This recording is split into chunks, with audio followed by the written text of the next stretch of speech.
The rain taps gently against the shutters, as if hesitant to disturb you. A soft candle flickers by the window, your only light in this quiet world of 18th century Nevis. You're lying on a straw mattress in a wooden room that smells of sea salt, sun-warmed sugarcane, and a hint of damp mildew no one bothers to scrub. The boards creak when you move. You are not yet a founding father, not even close. You are a boy. Outside, the wind hums like an old lullaby, rustling palm fronds and distant cartwheels. Someone's goat bleats indignantly. The stars blink like they're trying to remember their lines. You sit up. Your name is Alexander Hamilton. You are small, sharp-eyed, and more serious than a child should be. Which is fair. You've already seen enough for a few lifetimes. Your mother, Rachel, was once a woman of means. Now she is not. She works a dry goods store and stares into the horizon a lot, as if it once promised her more than this. She sleeps beside you, breathing softly, curled into the thinnest blanket on the island. She smells like cloves and ink. You probably won't make it through this day. Too many facts. Too much heartbreak. But it's okay. You're not really meant to. You're here to drift, to listen, and maybe, just maybe, remember something deep in your bones about how people endure. And before we go further, if you found some peace already, go ahead and gently like this video. Maybe subscribe if that doesn't sound too pushy. Comment below with your location and what time it is there. I'd love to know what corner of the world you're winding down from. Now let's ease into tonight's journey. The year is somewhere around 1765. Nevis is a speck in the Caribbean, humid, raw, crawling with insects and ambition. The British Empire pretends it cares about these islands, but it mostly wants the sugar. Sugar, in case you've forgotten, is the 18th century version of oil and iPhones combined. You wake early because your body doesn't trust sleep for too long. Your mother sends you to the harbor to fetch dried herring and maybe earn a coin copying ledgers for some trader who drinks more than he counts. You don't mind. You love ledgers. Columns and sums are comforting. They don't yell or vanish. You walk past a street of sun-bleached shops.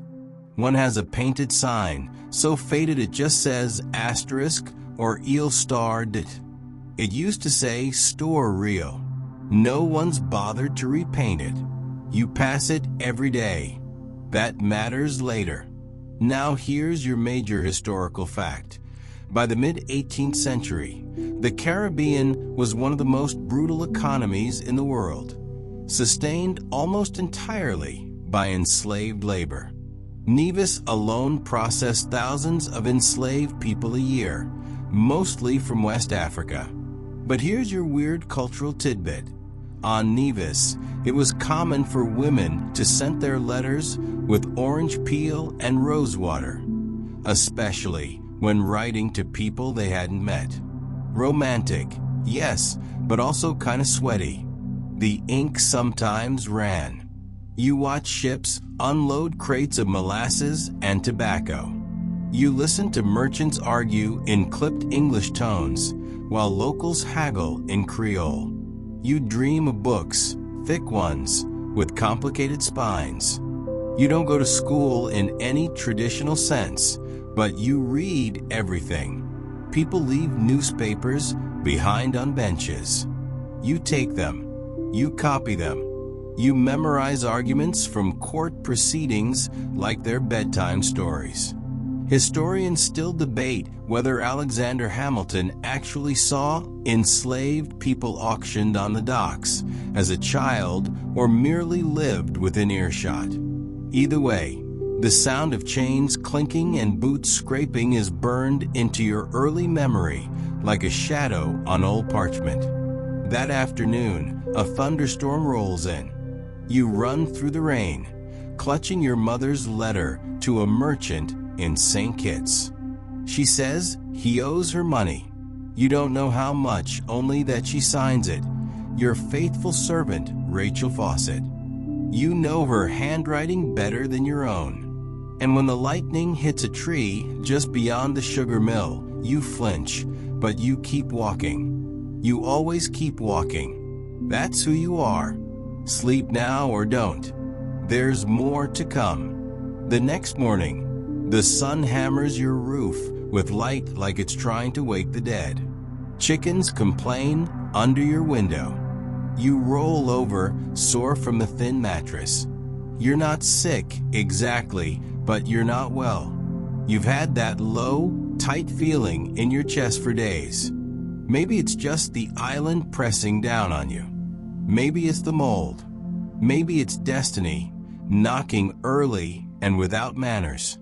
Your mother is pale today. She folds linens with trembling hands. You offer to do the shopping. She agrees a little too quickly.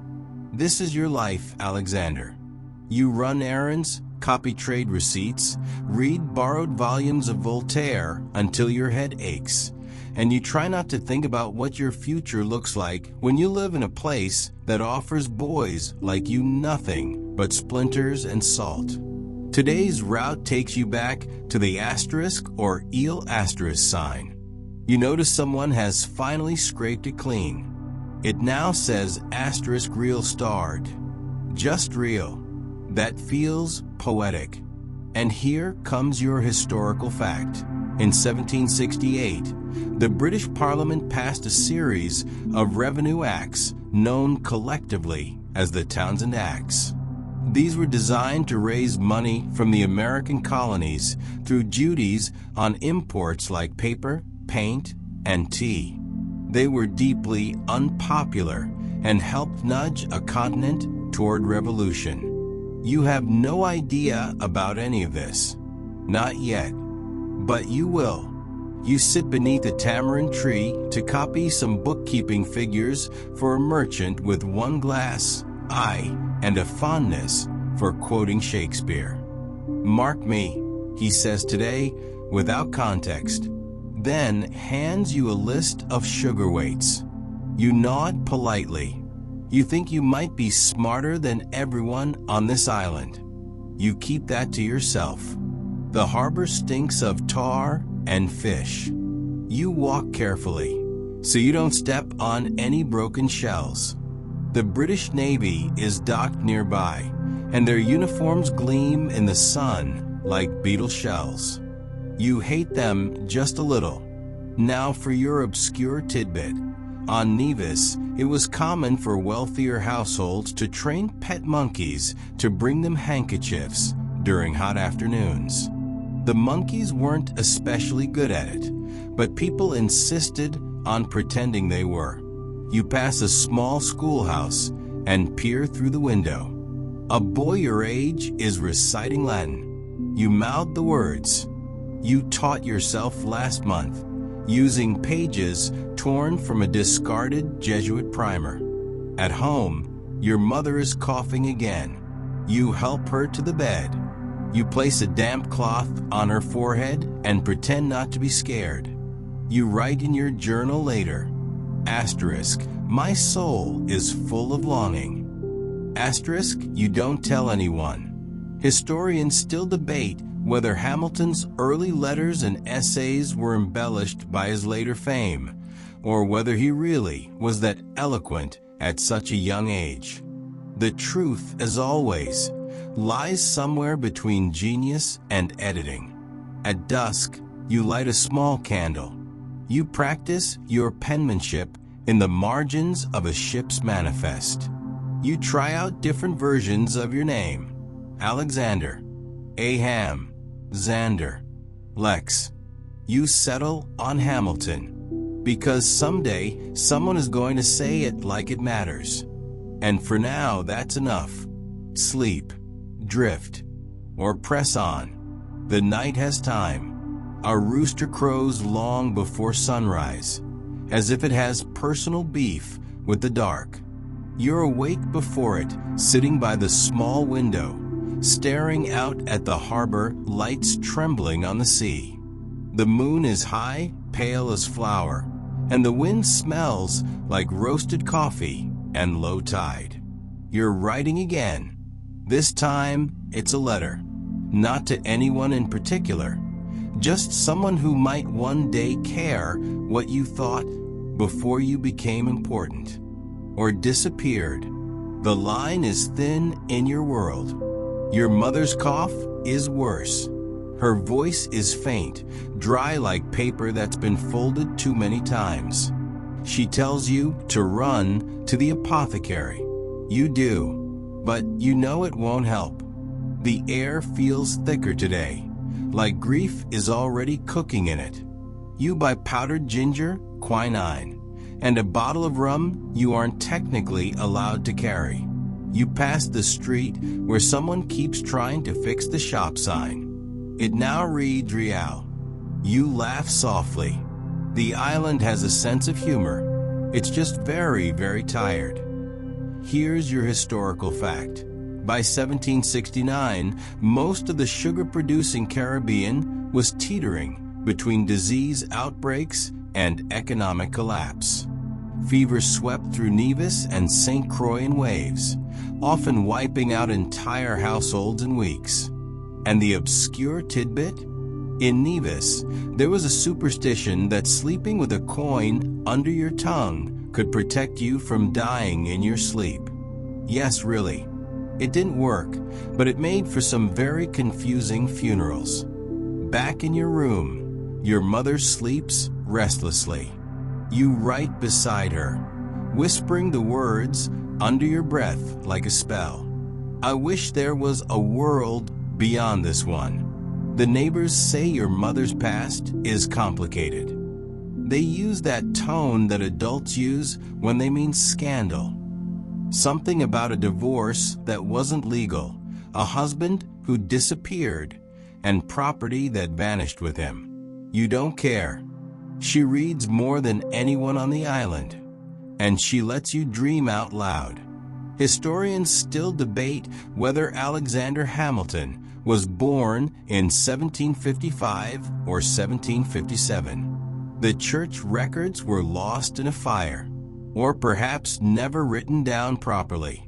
He would later lie about his age anyway, to seem more accomplished, or less vulnerable. Maybe both. That night, the wind dies down. You light a second candle. You stay awake beside her, the warmth of the flame flickering across her sleeping face. You want to remember it, every freckle, every curve of her hand, because even then, you sense this moment won't last. And when the candle burns out, you're still sitting there, waiting for the sun to come back. You're not sure it ever will. Mornings after death are strange. The sun rises anyway. Birds chirp like nothing happened. And people whisper, not because they care, but because they know silence is heavier when someone should be speaking. Your mother is gone. You don't remember crying. You just remember the smell of the sheet, the way the air seemed to stop moving, and the sound of a neighbor softly closing the door. You're 13, and alone. Well, not quite alone. There's your cousin Peter, who offers to take you in. It seems noble until you realize he mostly wants help with his failing business. You nod and accept. It's not like the options are stacking up. You pack your mother's books first. Everything else can burn. Peter drinks too much and talks even more. He has debts. Angry debts. You write his letters, balance his accounts, and fix his spelling mistakes.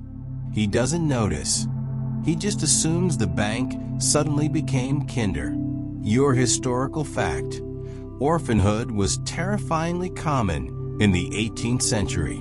In many colonies, more than half of all children lost at least one parent before adulthood. life expectancy danced with death every other waltz. And your odd cultural tidbit? On Nevis, it was considered unlucky to wear red at a funeral, but perfectly acceptable to eat bright red pepper stew afterward. Mourning wasn't about consistency. One night, Peter disappears. You find out later he killed himself. Or maybe he fled. People argue about it in hushed tones.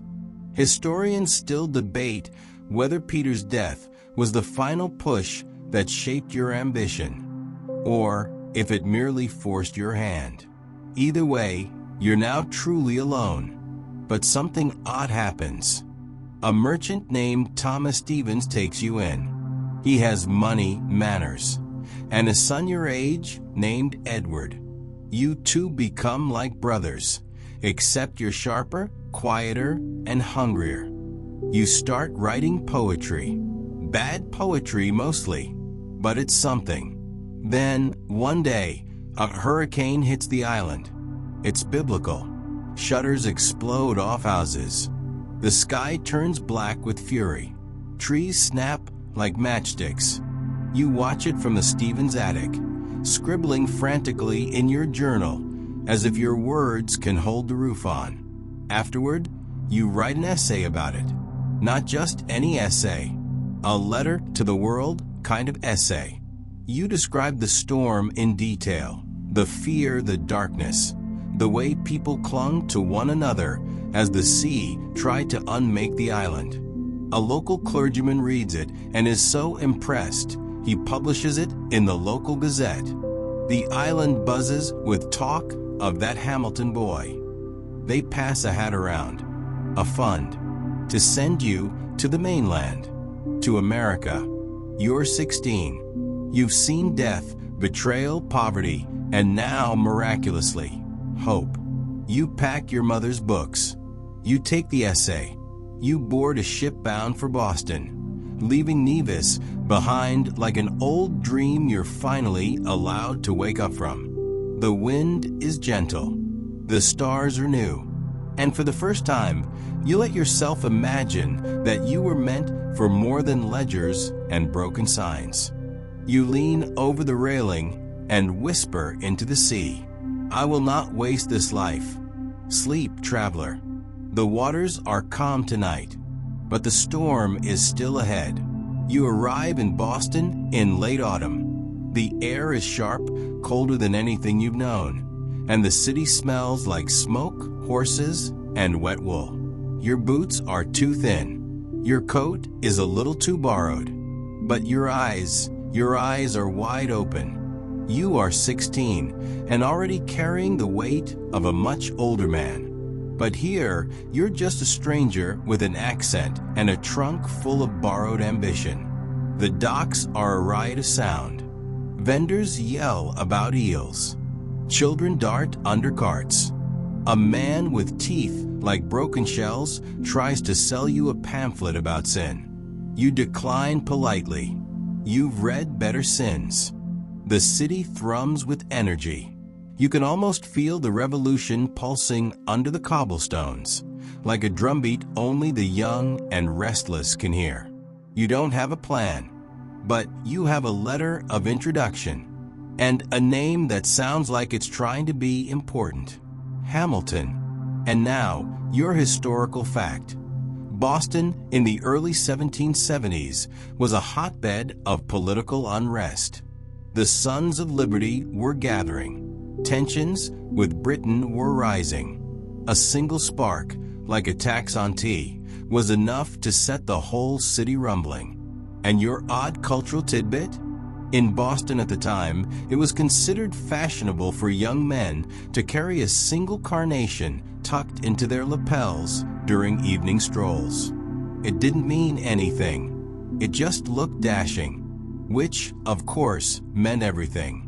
You find your way to a family named Livingston. They're distantly connected to your benefactors. You help their sons with Latin and stay in a cramped upstairs room with a low ceiling and an excellent view of a brick wall.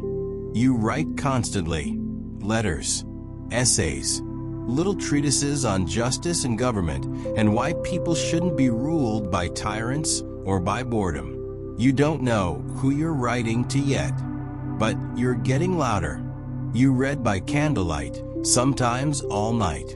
Plato, Locke, Rousseau. You argue with them in your head. You win most of the time. Historians still debate whether Hamilton ever actually met Samuel Adams during his early days in Boston. The timelines brush past each other like shy dancers, but no diary confirms a meeting. Still, the city's spirit sank deep into you. One morning, you're sitting on a church step, sipping watery coffee from a tin mug. A man with red cheeks and a furious mustache is yelling about taxes. You listen. You take notes. You like angry people. They get things done. Later, you write a letter to your old teacher back in Nevis. You tell him, asterisk, America is raw, but not unshaped. Asterisk, you're beginning to feel the same way about yourself. And yet, at night, when the city quiets and the fire in the hearth goes low, you still dream of your mother, her books, her breath, the feel of her fingers tracing your hair. You wake and light a candle. You write more. You always write more. And somewhere in that endless scribbling, your future begins to form. You're in New York now. You travel there by coach, sitting beside a man who insists on calling all his apples ladies. You nod, say nothing, and add it to your list of things to write about someday. New York is louder, busier, and somehow even colder than Boston. The wind cuts like it owes you money, but it's beautiful, too. The harbor glimmers with light. The streets are teeming with argument and ambition. You love it immediately. You've been accepted to King's College. It sounds regal, but it's small and drafty. And the only kingly thing about it is the professor who insists on wearing a powdered wig in the rain. Here's your historical fact. King's College would later become Columbia University. In Hamilton's day, it was one of the few places in the colonies where a young man could study law, languages, and the finer points of Enlightenment grumbling. And your odd cultural tidbit. In 1773, it was considered poor form to laugh out loud in public in New York, especially if you were a man. Smirking was fine. Chuckling was barely acceptable. But laughing? Positively French. You study relentlessly. Latin, Greek, philosophy. You outwork everyone. People begin to notice. Professors call you intense, which is what they say when they don't know whether to be impressed or worried. You also start attending political meetings, quiet ones, at first. Gatherings of students and shopkeepers, tailors and teachers, all murmuring about British overreach and natural rights. You speak occasionally, carefully, and when you speak, the room stills. Historians still debate whether Hamilton's famous early pamphlet, the one defending the Boston Tea Party, was written entirely by him or edited by a mentor. Either way, it was signed anonymously and printed widely. A teenage immigrant defending revolution with more eloquence than most men twice his age. You watch the city shift around you. Protests, bonfires, speeches, loyalists leaving, patriots rising. One night, you see a man tarred and feathered. You don't flinch. You just take mental notes. Brutality, you think, is a blunt tool, but it works. You start writing with more heat, less caution. You argue for liberty, for self-governance, for the idea that even a bastard orphan from the Caribbean could have a voice in the making of a new world. You join a local militia, train on weekends. You're small, but your eyes are flint. One evening, you walk past a bakery where a boy your age is scrawling a love poem into the flour-covered counter. You pause, read it, and quietly fix the meter. He doesn't notice. That night, you write your own version, better, sharper, sadder. Because even now, in this growing storm of rebellion and rhetoric, you still carry a kernel of softness. A part of you that misses tamarind trees and salt air and a mother's cough in the dark. But you keep walking. You always do. Sleep if you need. The next battle is almost here.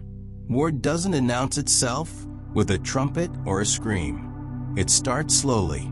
A rumor here, a skirmish there. Then one morning, you wake up and everything smells like gunpowder and bad decisions. It's 1775. The colonies are boiling over.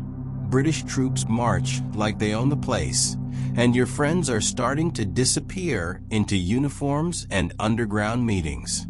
You, of course, are exactly where you belong, at a desk, pen in hand, writing fiery letters with the intensity of a man twice your size and 10 times your ego. You've already earned a reputation. The kid with the accent and the arguments. The immigrant who writes like he was born on parchment. But soon, paper won't be enough. Here's your historical fact. In 1775, after the battles of Lexington and Concord, the American Revolutionary War became very real. Militias sprang up in every colony. Gunpowder was suddenly more valuable than gold. And your strange cultural tidbit? Early in the war, New York militias wore uniforms dyed with walnut hulls, turning them a deep brown. They called the shade Liberty Bark, though it mostly looked like dirt, and smelled faintly like soup. You join a volunteer artillery company, mostly because you're tired of being dismissed as that clever writer. You want to be seen, and more importantly, you want to matter. You spend weeks drilling with cannons, cleaning barrels, memorizing formations. It's all terribly loud, and everyone around you either yells too much or not at all. But you're good at it, surprisingly good. You lead men into skirmishes. You move artillery like chess pieces. You fight and you don't flinch. One cold morning, you're on a rooftop in Manhattan, watching British ships sail into the harbor like iron teeth. You write a letter in your head, asterisk, to fight tyranny is to be human. To win, well, that's the tricky part, asterisk. Historians still debate how many battles Hamilton actually commanded during these early years. What's certain is that he impressed people who mattered. One of them is George Washington. Yes, that George Washington. He notices you. He hears about the boy who writes like thunder and moves cannons like poetry. And one day you're summoned. You try not to look nervous. You fail completely. Washington stares at you for a long moment, then says, "I hear you're quick." You nod. "In thought, sir, not in legs." He doesn't laugh, but his eyes flicker just a little.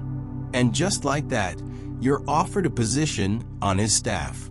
An aide-de-camp, a writer, a voice. You want to say yes immediately, but something inside you aches. You want to fight, bleed, earn it. But another part of you, the part that remembers your mother's fingers tracing letters in the dark, knows this is what you were born for. You accept. That night, you stare into the fire and whisper, asterisk, "All right, let's change the world," asterisk. You don't sleep much after that. The tent is small, cold, smells faintly of mud, leather, and Washington's stubborn dignity. You sit at a makeshift desk, quill in hand, ink freezing at the edges.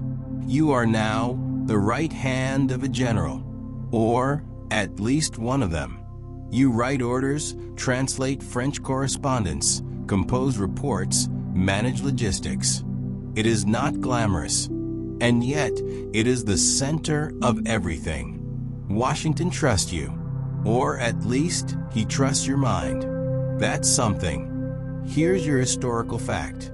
Hamilton served as George Washington's aide-de-camp from 1777 to 1781, writing tens of thousands of words on behalf of the general.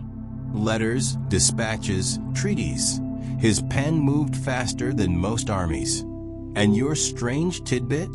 Washington was extremely particular about paper. He preferred Dutch imported linen stock, slightly off-white, because he believed pure white pages strained the eyes. You work 18 hours a day. You write by candlelight, often through the night. You sharpen Washington's ideas, fix his grammar, and occasionally sneak in a metaphor. You become indispensable, but you hate it. You want glory, not ink stains. You complain. Washington ignores you. You argue. Washington frowns. You demand a field command. Washington refuses. Historians still debate whether Washington genuinely liked Hamilton or simply found him useful. The answer is probably both. You begin to seethe, not dramatically, just persistently. Meanwhile, the war limps on. Valley Forge, starvation, desertion. Hope dies and comes back 3 times a week. And through it all, you write. You argue in your letters. You scheme. You invent words. One letter goes like this. Asterisk. Let America remember that she is to preserve the dignity of her character, and by a glorious example, teach the world what mankind may be. Asterisk. No pressure, of course. You finally get your wish. A command. It comes at a cost. You push too hard, offend too loudly. Washington snaps. There's shouting. Maybe even some doors slamming. You leave the tent with a new assignment. Command of a light infantry battalion at Yorktown. And just like that, the writer becomes the soldier again. The night before the assault, you sit with your men under a blood-orange moon. You pass around a flask. You pretend not to be scared. Then you stand, brush the dirt from your coat, and say, asterisk, shall we give history something to remember? Asterisk. They cheer. And for the first time in years, you feel exactly where you're supposed to be. Sleep now if you can. The war ends soon. But Hamilton's storm is only just beginning. Yorktown doesn't sound like a climax. It sounds like a sleepy place where you might buy apples and contemplate the weather. But tonight, it hums with destiny. Cannons line the field like punctuation marks, waiting for someone to finish the sentence. You lead the charge. It's a night assault, bayonets only, no gunfire. Silence, shadows, and hearts pounding like war drums. You whisper to your men, no retreat, no repeat. It's nonsense, but it sounds cool. That's enough. You leap the redoubt. Chaos explodes around you. Muskets crack in the distance, but your world is just boots, mud, breath, and steel. And then victory. The British surrender.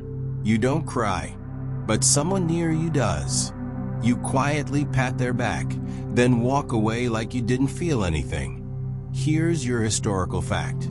The Siege of Yorktown in 1781 marked the effective end of the Revolutionary War. British General Cornwallis surrendered to Washington, or rather, to his second-in-command, since Cornwallis awkwardly skipped the ceremony.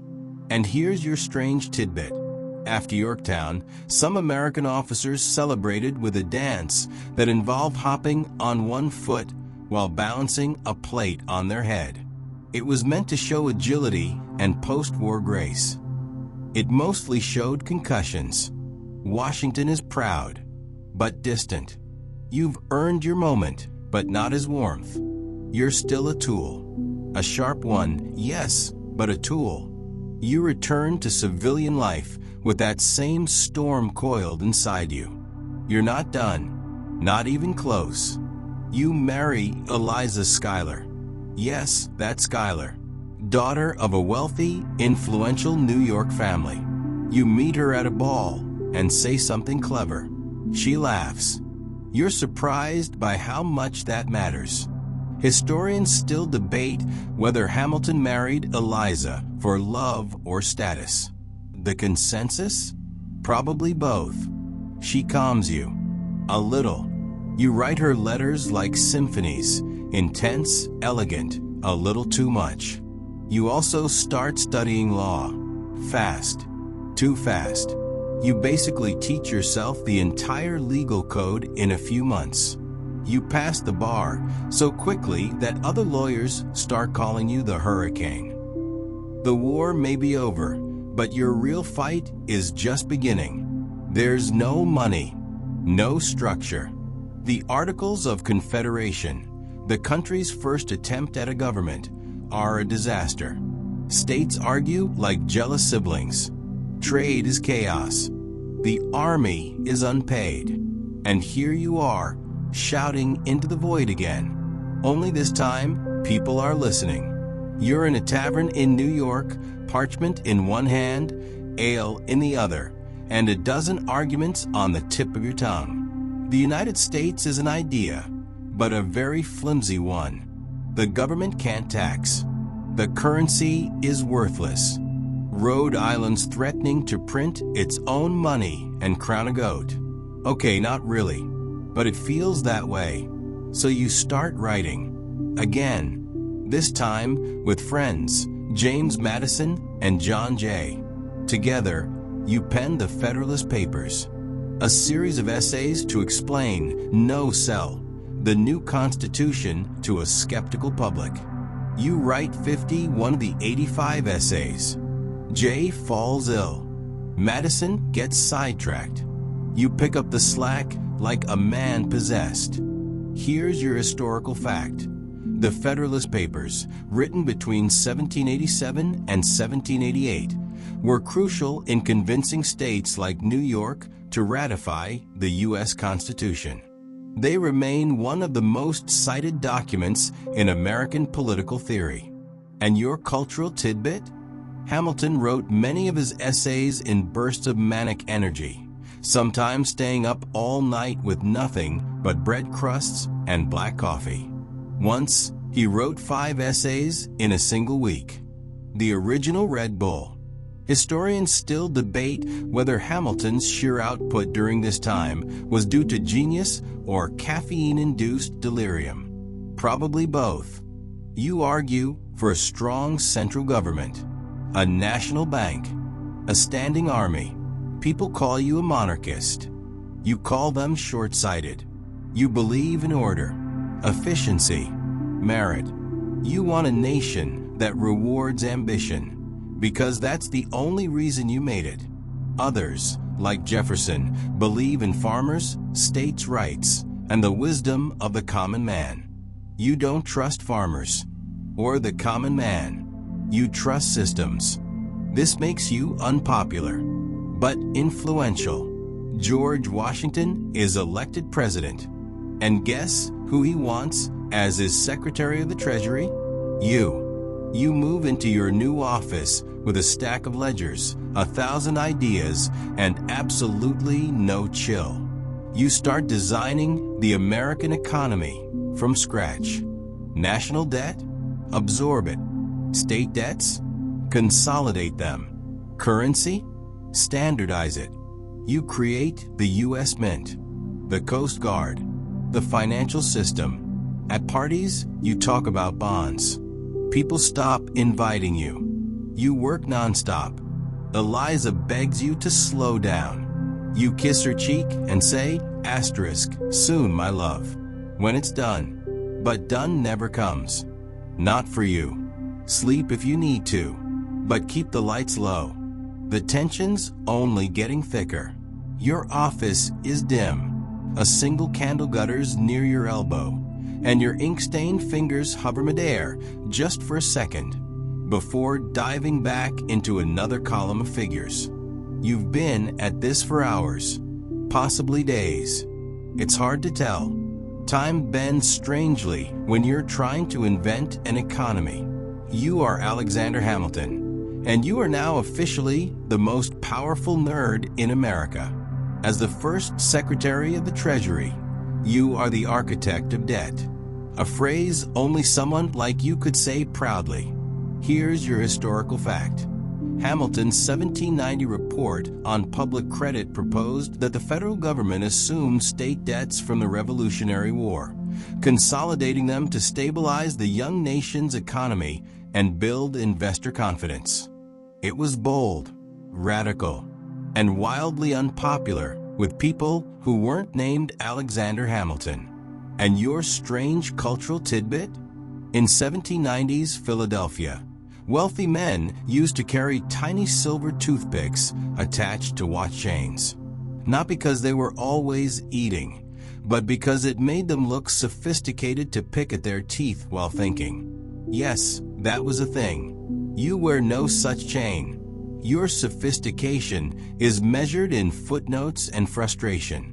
Your economic plan is controversial. Southern states hate it. Jefferson hates it. Madison calls it a monarchical plot. You call him romantic, which is your polite way of saying naive. There are closed-door meetings, heated debates. You argue until your voice is raw and your wig feels too tight. There's a strange stillness to life now. You write fewer letters, fewer reports. The roar of early nation-building has faded into a dull political hum. Your name is still respected, but it no longer commands. You teach. You advise. You walk along the Battery in New York, watching the sea roll in like memory. Here's your historical fact. After resigning from public office, Hamilton resumed his law practice. But he also remained deeply involved in political discourse, often writing anonymous essays and letters criticizing policies he opposed, especially those of Jefferson and Burr. And your quiet cultural tidbit? In early 1800s New York, upper-class men still carried walking sticks, not for support, but as fashion statements. A well-carved cane said more about status than a waistcoat. Yours is simple, unadorned. You've never needed flash, just precision. And now, precision has led you here into a political pit fight you didn't ask for, but couldn't resist. Burr is running for governor of New York. He's lost the presidency. He sees this as his last chance at relevance. You oppose him, publicly, fiercely. You write that he's dangerous, unprincipled, a threat to the nation. You mean every word. Burr hears about it. He challenges you to a duel. And here's where history gets quiet again. No one knows exactly what was said the night before. Did Eliza know? Did you tell her you might not come back? Did you kiss her hand one last time and whisper, "I'm sorry"? Or did you say nothing, just like every other time? The morning of July 11th, 1804, is strangely beautiful. Sunlight, mist, still water on the Hudson. You climb into the boat, hands steady, heart not quite. You've made peace with death many times before, but this time it waits for you by name. The pistols are loaded, 10 paces. You fire into the sky, honor intact. Burr fires straight. Your body crumples like parchment. You do not scream. You simply fall. They carry you back